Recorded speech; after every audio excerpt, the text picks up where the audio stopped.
You catch your reflection in the mirror on an ordinary morning, and for a split second, it catches you off guard.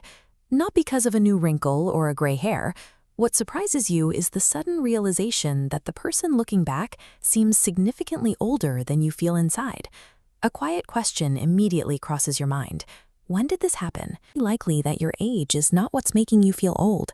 Instead, you are dealing with a set of invisible daily habits that have successfully convinced your brain that your best years are behind you.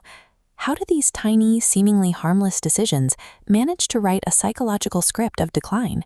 And more importantly, how do we spot these micro-decisions before they take hold? Feeling old is rarely an inescapable biological mandate. In many ways, it is an acquired, self-fulfilling identity, shaped entirely by our behavior. In psychology, there is a well-documented rule. The brain believes what it repeatedly hears. And the most aggressive programming often happens the moment we wake up. You open your eyes, get out of bed, and almost automatically out comes an ouch or a heavy groan. While the physical aches are entirely real, verbalizing a complaint as your very first action permanently associates the act of waking up with suffering. This looping behavior also shows up in how we talk to others. Think of a typical family visit. Within minutes, the same painful story comes up again. The surgery, the loss, the unfair thing that happened a decade ago. The audience changes, but the pain stays identical. Psychologists call this rumination.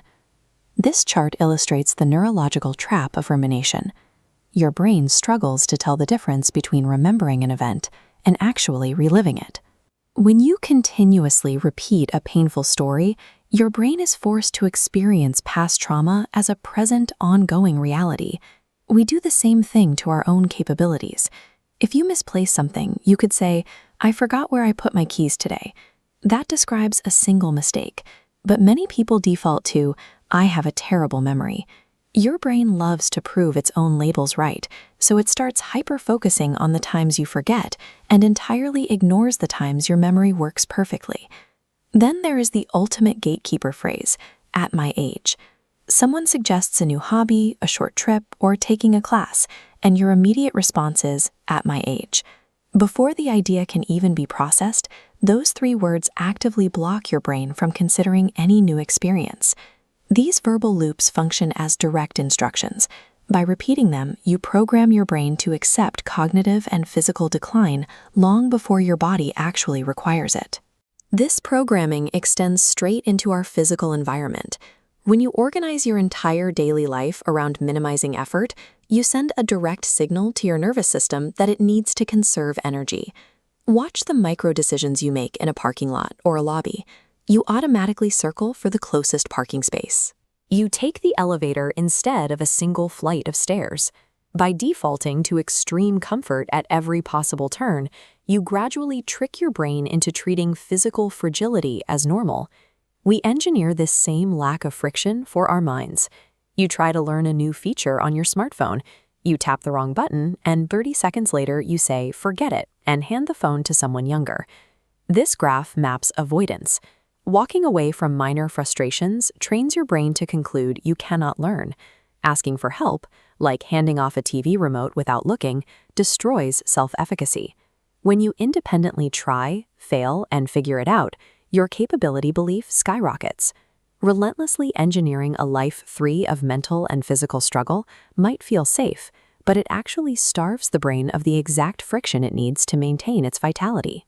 Once the brain gets used to avoiding friction, it starts applying that same logic to your social and environmental choices, quietly shrinking your world. Someone asks if you'd like to check out a new restaurant or take a day trip. The sentence isn't even finished before you've answered, "I don't think so." You aren't genuinely considering the opportunity. Your brain is just executing an automatic reflex. This reflex locks people into rigid daily routines. The exact same driving route, the exact same grocery store, the exact same schedule. When your environment becomes entirely predictable, your brain becomes completely disengaged and stops processing novelty altogether. This shrinking horizon also affects the objects around us. Many people hoard their best items, like their fine china, their nicest clothes, or expensive candles, tucking them away for a special occasion. The subtle, damaging message this sends to your brain is that the best parts of your life do not belong in the present day. You are saving your joy for a hypothetical tomorrow. These restrictive, automatic choices turn daily life into a state of passive waiting, replacing active curiosity with a narrow routine.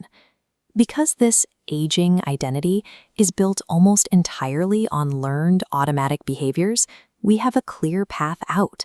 The brain's inherent neuroplasticity means every single one of these patterns can be entirely unlearned. The process starts by intentionally reintroducing micro-frictions to wake the brain up. Take a novel walking route, park a little further away, and instead of an automatic no, force yourself to pause and say, "Let me think about it." To permanently break the autopilot cycle, you need a core intervention, a way to redirect your mind. It's called the 5-year future self exercise. Take a piece of paper and write down this exact question. 5 years from now, what will my future self be grateful that I started today? Answering this question reorients your daily perspective. It moves your attention away from past losses and places it on the specific actions you can take today to build the version of yourself you want to be in 5 years. Vitality and curiosity are psychological rewards. You earn them every single day by intentionally disrupting your autopilot behaviors.